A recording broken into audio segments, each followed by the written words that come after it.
Welcome back. Today we're going to do a hack for browsing the catalog.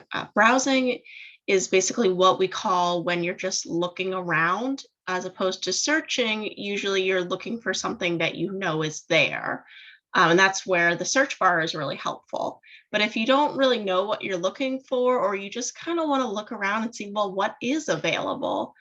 Browsing is something that you usually can do really easily when you're in the library and just looking at the shelves, but it can be a little bit trickier when you're away from the library. So here's a way that you can kind of do it from our website using our catalog. So it starts the same way. You're going to do a search. You go to this blue find box, but instead of typing something in, you can go below to search our catalog, and you can click on that white underlined catalog. And that's going to take you to the catalog page. And at first, there's the search bar again. But if you scroll down, we have another option, which is browse.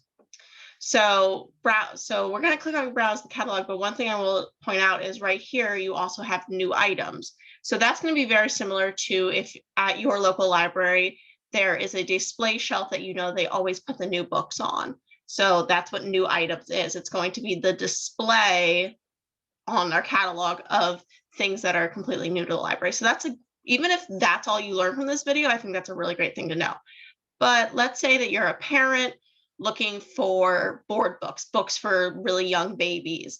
That can be really hard to look for because maybe you don't know a particular author for board books. Maybe like if you go on the website, it's not really easy to figure out, wait, which is one of these is one of those cardboard books and which are going to be those big, lush paper, like hardback books that you're afraid your kid's going to rip. So let's do browse our catalog to find some board books. So you can see when we go to browse our catalog, there's a lot of different ways that you can browse. There's the traditional author way, subject. You can actually browse by branch. So if you want to see like, wait, what is at my local library before you go in, this is a way that you can do it ahead of time. You can browse by language if, for instance, you're looking for books in Arabic. That can be hard to search for because if you type in Arabic, you might get a lot of subject books about Arabic, but not necessarily books in Arabic. And so browsing is another option for you. So let's go to subject. Now, as you can imagine, there's lots of different subjects of books.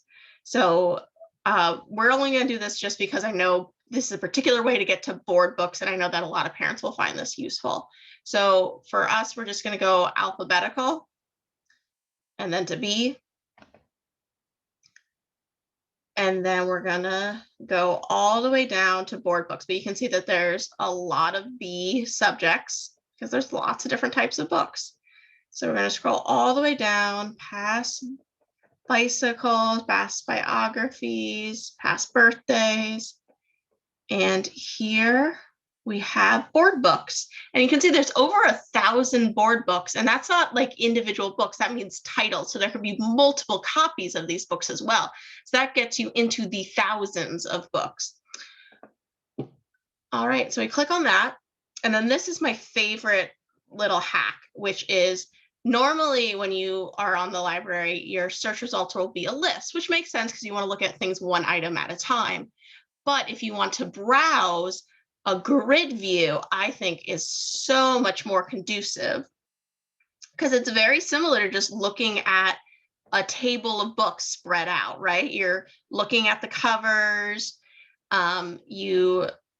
Unfortunately, most of these are not available, which is annoying, but here. And then you can see it's the same idea as clicking on the green place hold button. But what I also like about our browse feature is that it is tied into our search feature. So let's say you're looking at all of these and then you realize you see one of the authors that you then triggers that, oh, I remember, I really do like that author. I want to find more. We still have our narrow search feature over here. So let's say you're like, I really love those Brian Biggs, like tiny town books. Oh, look, there's Brian Biggs right there. So let me just click on that. And here now I have all those, sorry, it's Tinyville Town, all those Tinyville Town board books. Oh, and the Everything Goes books. And then you can also uncheck it, and maybe you want to look at Karen Katz's books, which are those like baby book, the baby, like they're kind of lift the flap baby books, which are so beautiful and so much fun. Not all of them are lift the flap, but like her. But anyway, so those are just some different ways that you can use the browse feature.